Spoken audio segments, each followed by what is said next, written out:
بسم اللہ الرحمن الرحیم۔ السلام علیکم۔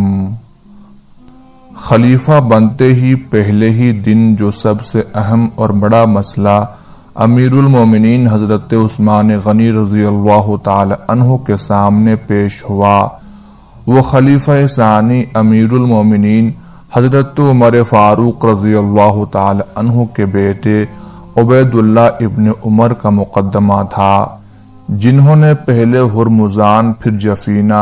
اور اس کے بعد ابو لولو کی بیٹی کو قتل کر دیا تھا۔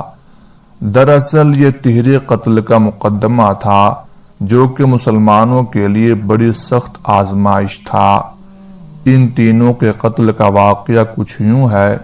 کہ جب ابو لولو ملعون نے حضرت عمر فاروق رضی اللہ تعالی عنہ کو خنجر کے وار کر کے شدید زخمی کر دیا اور پکڑے جانے کے خوف سے خود اپنی جان بھی اسی خنجر سے لے لی، تو حضرت عمر فاروق رضی اللہ تعالی عنہ کو زخمی حالت میں ایک مکان میں منتقل کر دیا گیا، جہاں آپ زخموں کی تاب نہ لاتے ہوئے تیسرے دن اپنے مالک حقیقی سے جا ملے۔ اس دوران کچھ لوگوں نے بیان کیا کہ کچھ دن پہلے انہوں نے ابو لولو ہرمزان جو کہ مسلمان تھا اور جفینہ جو کہ عیسائی تھا کو ایک جگہ بیٹھے گفتگو کرتے دیکھا تھا۔ جب وہ ان کے پاس پہنچے تو سب کھڑے ہو گئے اور خنجر ان کے ہاتھ سے گر گیا۔ یہ وہی خنجر تھا جس سے ابو لولو نے حضرت عمر فاروق رضی اللہ تعالی عنہ پر حملہ کیا تھا۔ یہ بات جب عبید اللہ ابن عمر بن خطاب نے سنی تو اپنے والد حضرت عمر رضی اللہ تعالی عنہ کے انتقال کے بعد ننگی تلوار لیے ہوئے نکلے اور ہرمزان تک پہنچ کر اسے قتل کر دیا۔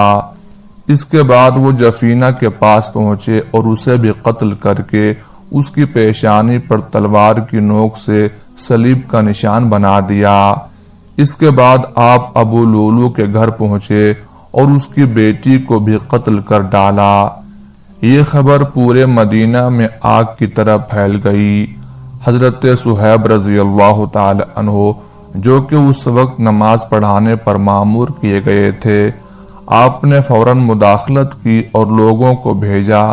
تاکہ عبید اللہ ابن عمر بن خطاب کو مسلمانوں کے قتل سے روکا جا سکے۔ چنانچہ حضرت سعد بن ابی وقاص رضی اللہ تعالی عنہ وہاں پہنچے اور ان سے تلوار چھین لی اور انہیں قید کر لیا گیا تاکہ انہیں خلیفہ وقت کے سامنے پیش کیا جا سکے کہ وہی ان کے بارے کوئی فیصلہ کریں گے۔ دوسری طرف امیر المومنین حضرت عثمان غنی رضی اللہ تعالی عنہ اور صحابہ کرام بشمول امیر المومنین حضرت علی رضی اللہ تعالی عنہ بیعت کے معاملے میں مصروف تھے۔ جیسے ہی حضرت عثمان غنی رضی اللہ تعالی عنہ نے بیعت کے معاملے سے فرصت پائی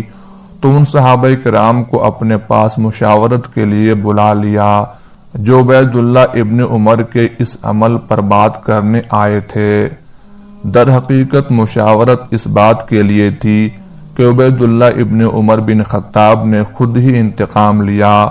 اور وہ بھی بلا دلیل انہوں نے ناحق ایک مسلمان اور 2 ذمیوں کا خون بہایا ہے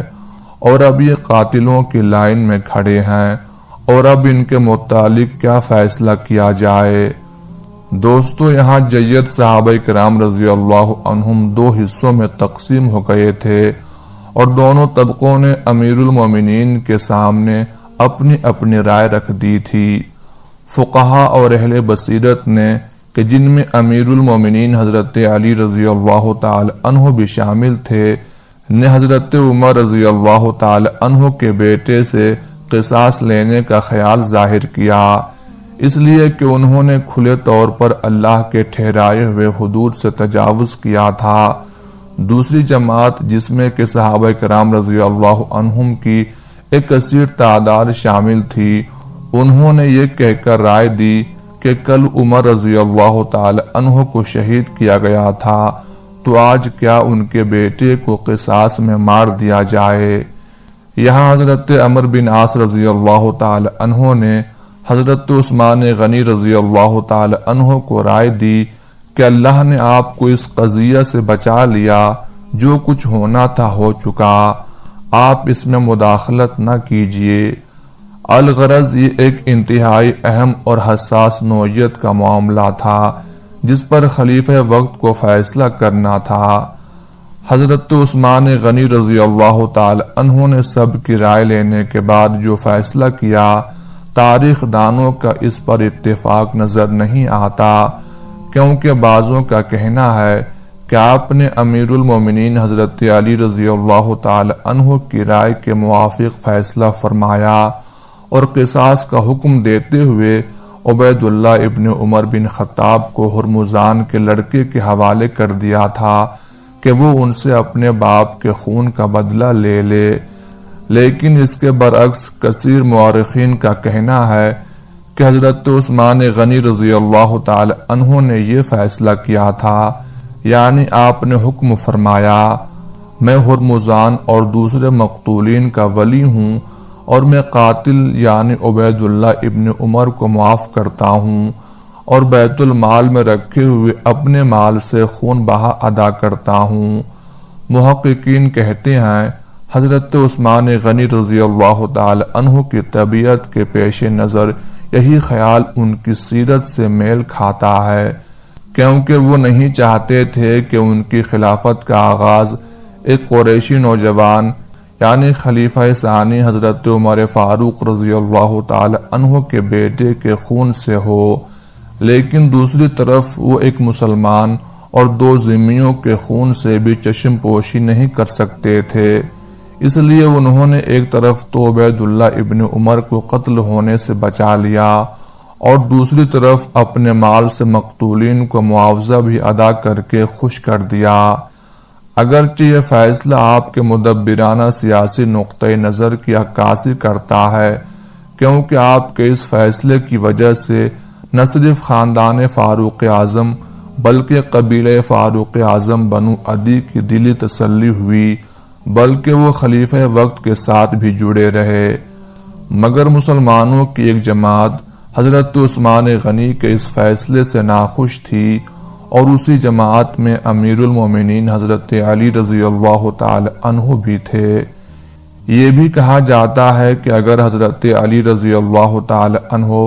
عبید اللہ ابن عمر کو اپنے زمانے خلافت میں پا لیتے تو یقیناً ان پر قصاص کی حد جاری فرما دیتے۔ اب چونکہ حضرت عثمان غنی رضی اللہ تعالی عنہ خلیفہ وقت تھے اور مسلمانوں کے معاملات کے والی تھے، تو والی ہونے کی حیثیت سے آپ کو یہ حق حاصل تھا کہ آپ معاف فرما دیتے، جو آپ نے بخوبی کیا، اور اپنے مال سے دیت ادا کر کے معاملہ رفع دفع کر دیا۔ بہرحال حضرت عثمان غنی رضی اللہ تعالی عنہ نے خلافت کا استقبال جس سیاسی مسلک سے کیا،